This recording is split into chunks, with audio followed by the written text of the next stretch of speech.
then moving on to the next era. Well, we close to Agent Orange. So we have the mechanical era. I have some facts here, so I'm just going to be reading them off my book because I didn't want to forget them. So I wrote them down. So don't mind me, I'm going to be reading from my jotter. So the mechanical era started in the 1700s. Yes, I know. So long ago. That's what's up. So in 1700s, so the mechanical era was ushered in the 1700s with Eli Whitney.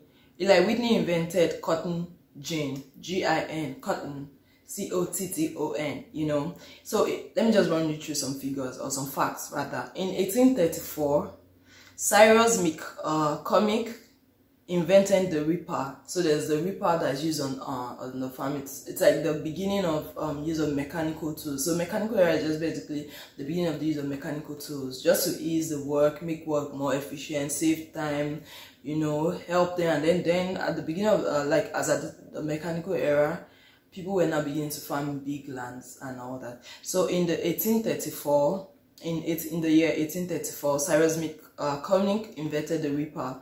So it's in 1837, John Deere. So John Deere till today still has, like, if you check some of these tractors or some of those heavy machineries that we use on the farm, you would find that many of them are still from John Deere's. I'm all about sustainable businesses. I know obviously there'll be investors and all those things, but I like it when your name is like ringing through the years. You know, John Deere is still very important in agriculture in 2020, and that makes a lot of sense. So in 1834, John Deere perfected the steel moldboard plow.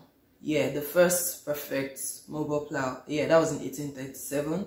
And in 1830s, not just 1830s, like 1830s generally, 4 farmers supported 5 non-farmers. That's to let you know that in the mechanical era, I mean in the 1830s, farmers were beginning to do well, such that they were now beginning to help non-farmers. Remember I told you in the blood, sweat, tears era that farmers, many people were broke, many of those farms were small farms, people were starving, there was a lot of famine.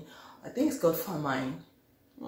There was no food, people were hungry, and then a lot of things were happening. And because of that, many households couldn't feed, you know. But when you got to the 1800s, I'm talking about like this era, the mechanical era, farmers were beginning to make some good money, and then they had more people to work on the farms, and then some of them, their children were beginning to take interest in agriculture. You know, I mean, that makes a lot of sense. But then something happened, you know, with advancement, technology, or in the way people do things, comes like other distractions. I call them distractions because people would no longer like focus on the thing that brought about the advancement. So let me tell you, so farming, I'm not okay now, F-A-R-M-I-N-G, farming is it's a very key building block in the society. There is no advancement or no form of improvement in any society that is not backed by agriculture. Yes, I know it seems like, but what happened? A lot happened over the years. A lot of things happened. Many people dropped their farms for white-collar jobs. You know, factories were opening up, and then a lot of things were happening. So people left their farms, or people who were involved in agriculture moved into other professions. And because of that, we had lesser hands in the agricultural field. Food was now put in hands of strictly business people who just wanted to make money. And then, you know, after Second World War, you know, okay, so 100 years ago there was the flu, something like what we have right now, the coronavirus situation. But it wasn't coronavirus, it was a different issue with the world, and they had to lock down everywhere like now, you know. And many of the farmers, and then when World War came too, you know, so many were home, you know, home alone, chilled weather, and maybe not a lot of time on their hands. So by time talking about the post-flu era and talking about post-World War II, when most people came out of that, like when the whole thing ended and people were able to move freely, and then the war ended and all that, many people that were home came out with children. So some people entered husband and wife, they came out with husband, wife, and children. I mean, for those that give birth to twins and whatever. So we had the baby boomers generation, and then they came and populated everywhere. Like children, wow, so 7 children. See Nigeria. So we have people, families where, like your grandfather, if you check yourself very well, ask your parents, their own parents, I mean your own grandfather, some of them are like 20 children. I'm serious, 20 children? That's where you have a lot of time on your hands. You reproduce anyhow. That's it. And you know the funny thing, so we'll be discussing this in class, and we're like, see, after this coronavirus, we're going to have something similar to baby boomers. We're going to have coronavirus children, because a lot of couples are home and everything, so many people are going to come out with many children. That means that you see that world population that we're talking about, that is going to increase exponentially. By 2050 that will be double. We are right on track. Many more children are going to be given birth to in the next 9 months. And you know what? Higher population, higher food demand, higher responsibilities, food security or insecurity depending on the government, and hey, we got a lot to do, man. But moving on, back to mechanical era. So many people left the agricultural sector, and that led to a kind of decline in the number of the skilled labor and the number of people involved in agriculture. So this led to a whole lot, you understand? So that's the reason, I think that was like the beginning of the end of many people really investing in agriculture. But guess what? We're back on track. You know why? Many youths are now involved in agriculture. Many people are investing their money. And you know what? Did you hear about oil? The fall in the price of oil? You know what that means? It's the time for agriculturists to shine. Right now, we may not be shining because, I mean, have you seen the news? A lot of farmers have had to like bury their crops. It's so sad to watch. Farmers have had to bury their crops because it's either they bury the crops or pay skilled laborers to work on the farm. First, you cannot even call plenty people because social distancing, 10 people per gathering or less, for the sake of the health of the rest of the world and all those things. So first, you can't even have many people per time on the field.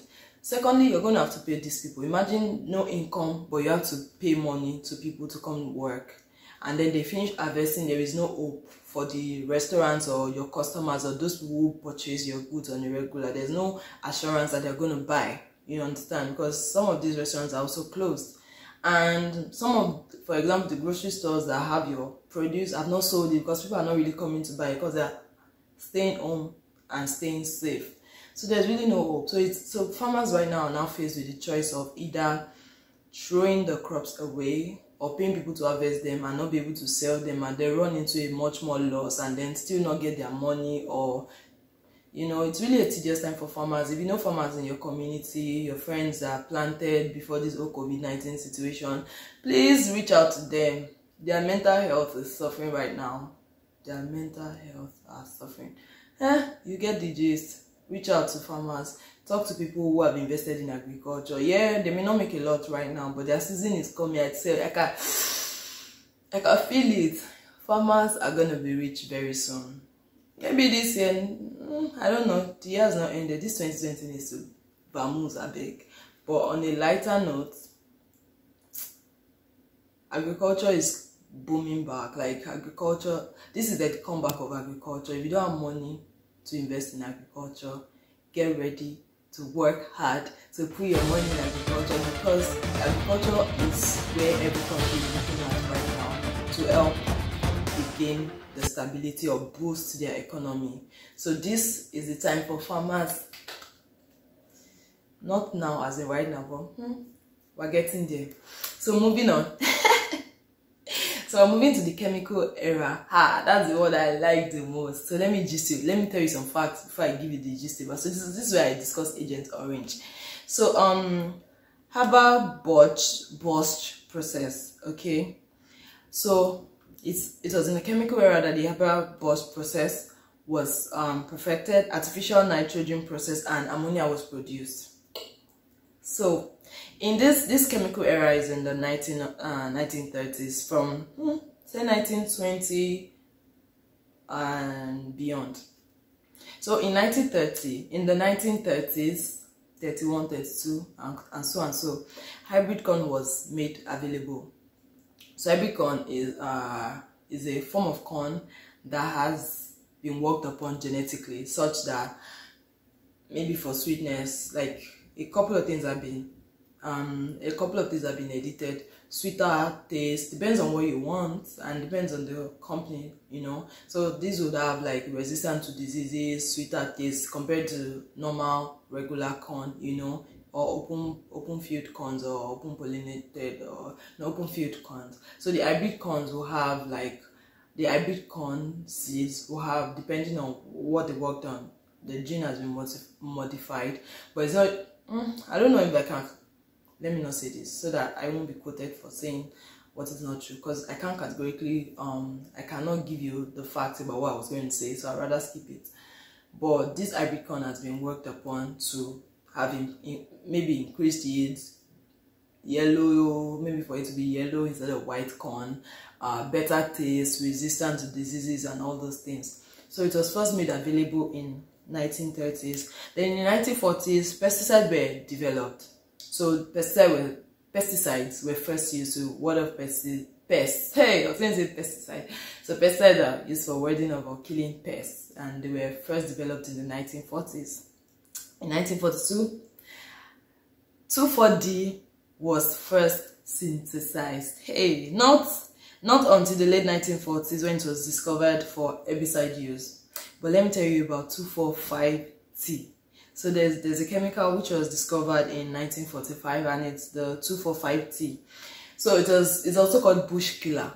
That is also what we know as Agent Orange. So back then there was war, okay, and in order to kill the soldiers of like your enemies, the ones on the other side of the war, those you're fighting against, obviously, they decided to use that to fight them. And you're like, how would you use a chemical to fight soldiers? I'm getting there.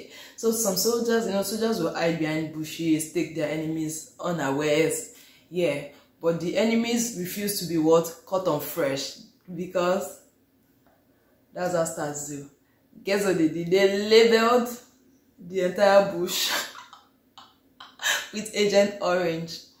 And guess what? Anytime, soldiers will roll in the bush, duck, take cover and all those things. So anytime they pass the bush, whether they pass, and back then, I don't think their soldiers were wearing like full ammunition and all those things. They were basically wearing shorts and whatever. So anytime they use that trail or that path, anytime they go through that path, anywhere the Agent Orange touches on the body of the soldier gets deformed. Fam, I'm not lying. I kid you not. Like, deformation based on that stuff. I'm like, fam, you don't even have to fight. All you need to know is the track your enemies are going to pass through, label the entire place, fumigate the entire place with Agent Orange, and watch them crumble. Obviously, I'm not supporting violence. I'm just giving you gist about what happened back in the day, like what Agent Orange was used for. Back then, that was some genius move. See what agriculture did there?